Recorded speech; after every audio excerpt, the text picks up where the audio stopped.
L'égalité, immorale, injuste, indésirable. Écrit par Dr Manhattan. L'égalité est aujourd'hui un idéal philosophique, juridique et politique aux yeux de pratiquement tous. C'est un totem, c'est un impératif moral, c'est un dieu. Que dis-je, c'est un dieu? C'est la clé de la justice sociale cosmique.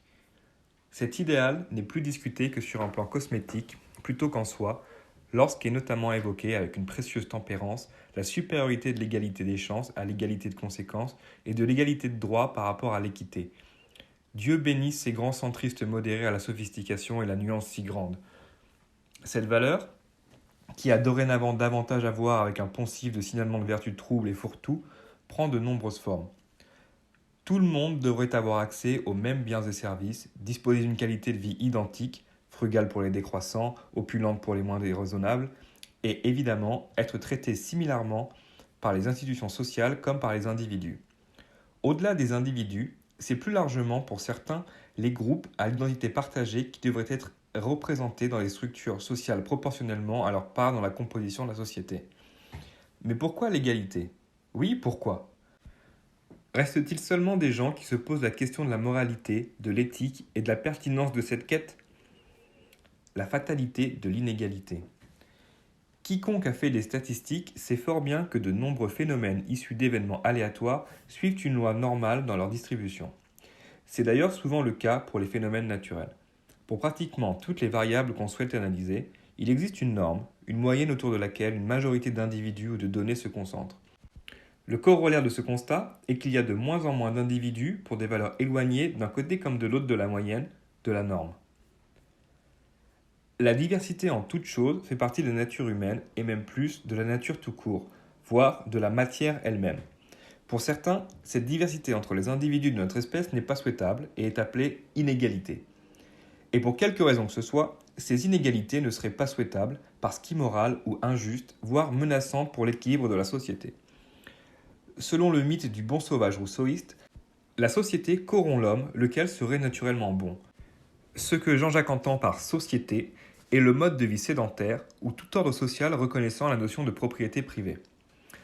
En effet, l'étendue de la propriété de chaque individu, déterminant en grande partie son statut social, lui-même associé au pouvoir qu'il exercera et l'autorité qu'il aura sur les autres, certains affirmeront que les inégalités proviennent justement de l'existence d'un ordre social sédentaire qui reconnaît en premier lieu la propriété.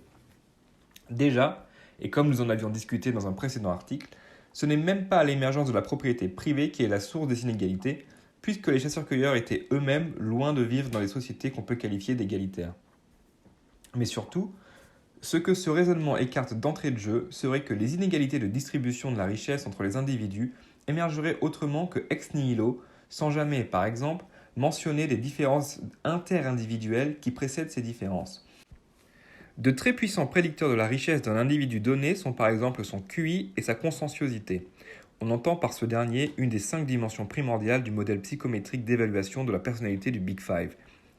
La nature inégalitaire du statut socio-économique serait au moins, entre autres choses, due à des différences de distribution d'intelligence et de traits de personnalité, lesquels semblent suivre d'ores et déjà une loi normale. Mais heureusement, une éducation égalitaire, également et hautement qualitative, en viendrait à bout. Ces variables à la puissance prédictive importante quant au statut social que nous évoquions plus haut semblent être hautement héritables et donc liées à des facteurs génétiques. Heureusement, nombreux sont ceux, y compris nos bien-aimés lecteurs de l'incroyable Welzinraj, qui ont désormais accepté que l'égalité de conditions ne sera jamais de ce monde. Des vrais rabat-joie, admettant que les individus ne sont pas des tables rases, qu'ils sont des produits bioculturels, résultat d'une interaction entre l'environnement dans lequel ils évoluent et la génétique dont ils sont initialement dotés. Une fois admis l'aspect au moins partiel de nombreuses caractéristiques d'un individu, il devient difficile de voir l'égalité comme davantage qu'un simple doux rêve d'enfant. Avec les avancées comme CRISPR-Cas9, peut-être que l'égalité deviendra bien plus que cela et que les avancées des techniques de biologie et de génétique permettront de réduire les inégalités de capacité innées. En revanche, rien n'est moins difficile à justifier que le contrôle centralisé des génomes d'embryons pour s'assurer de leur parfaite similarité ou contrevenir à tout écart trop important. Admettons, pour philosopher, cette première partie est totalement incorrecte et l'on peut effectivement dans les faits établir un ordre social égalitaire. Serait-ce même souhaitable? Un idéal indésirable. Si l'on cherche à niveler des individus aux conditions différentes, qu'elles soient génétiques ou patrimoniales, dans une certaine mesure, vers le haut ou le bas donc, afin de les rendre égaux, ce sera au profit de certains au détriment d'autres. C'est une conséquence fatale de l'égalité de conditions. Des quotas, par exemple, résulte donc irrémédiablement l'écartement d'individus aux compétences supérieures au profit d'individus aux compétences inférieures, mais en adéquation avec les quotas en place. Les aides sociales sont forcément versées au détriment de ceux qui les financent, etc. En réalité, débattre uniquement de la faisabilité de ce rêve, c'est concéder toute la moralité du projet. Mais tout le débat n'est pas dans la faisabilité, mais justement dans l'objectif initial. Et donc, reconnaître la moralité ou la supériorité morale de l'égalité par rapport à la disparité, c'est avant tout reconnaître le caractère immoral des inégalités. Puisque, citation, « Celui qui a un pourquoi peut vivre avec n'importe quel comment. » Friedrich Nietzsche. Fin de citation. Les inégalités sont-elles réellement un problème ? Nous avons en réalité parfaitement accepté le fait que les inégalités entre les individus n'étaient pas souhaitables. Mais pourquoi ? Qu'est-ce qu'il pourrait y avoir de mal ou d'immoral dans le fait que certaines personnes aient plus que d'autres, que ce soit en termes de richesse, de pouvoir ou de statut social ? La question des inégalités est en réalité complètement impertinente. En réalité, c'est la primo-appropriation de la richesse ainsi que de sa production et circulation qui doivent être jugées injustes pour que les inégalités qui en découlent le soient en conséquence. C'est le marxisme qui permet de justifier cette immoralité et donc le besoin d'une redistribution, d'un rééquilibrage. Les entrepreneurs voleraient aux travailleurs une partie importante de la valeur de leur travail par l'accaparation de la plus-value qu'ils dégageraient de leur activité. C'est-à-dire, modulo les coûts intermédiaires, la différence entre le prix du travail payé aux employés et les bénéfices du produit ou service vendu, reversés en partie, si du bénéfice est réalisé, aux vils et avares actionnaires. Le projet du postulat marxiste est l'incapacité à définir la notion de propriété de manière rigoureuse. C'est pourtant simple. On accumule du capital et on en consomme. Ce capital a été créé par le travail. C'est la résultante au départ du mélange entre des efforts d'un humain et les éléments préexistants dans son environnement.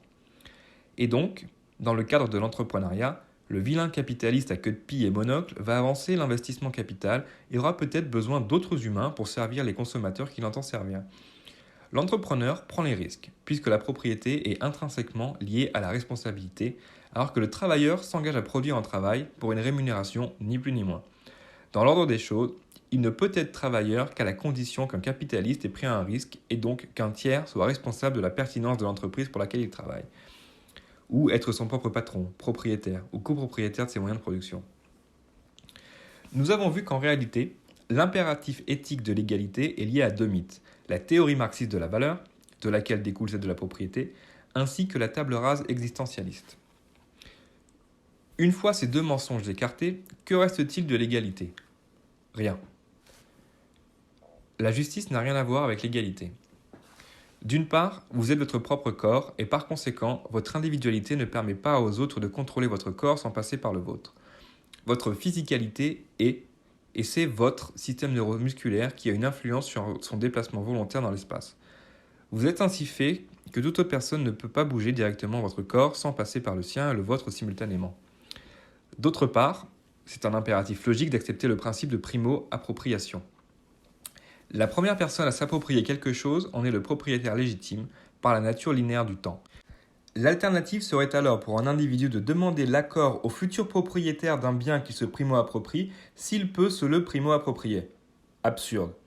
De fait, un individu est le propriétaire légitime de son propre corps puisqu'il en est le premier propriétaire. Il est le premier à pouvoir influer sur sa physicalité directement. Le reste des droits de propriété découle ainsi de ce premier postulat. Le libre marché inégalitaire est une conséquence nécessaire de la reconnaissance de la propriété de chacun sur son propre corps. L'outil politique ultime. D'une part, comme vu en première partie, les inégalités ont cela de particulièrement opportun politiquement qu'elles ne cesseront d'exister.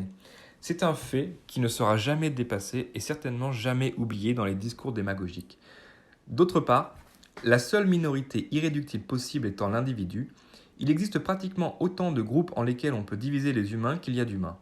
Le fait de pouvoir diviser les humains en autant de groupes sociaux que l'on veut permet d'identifier autant de schémas oppresseurs-oppressés que l'on souhaite et donc autant de besoins de rééquilibrer les rapports de force présumés entre ces groupes. Bien entendu, ce sera l'État qui se chargera de la réduction de ces inégalités, financée avec vos impôts. Si c'est pas beau. Pas étonnant alors que tous les hommes politiques, de surcroît lorsqu'ils sont à gauche ou populistes, en fassent leur cheval de bataille. Regardons désormais la réalité de l'égalité en face. Une arnaque idéologique et politique au pire, un refus de la nature humaine au mieux. Cet audio vous a plu ? Abonnez-vous à notre chaîne afin de recevoir tout notre contenu et soutenez-nous sur Tipeee, le lien est dans la description.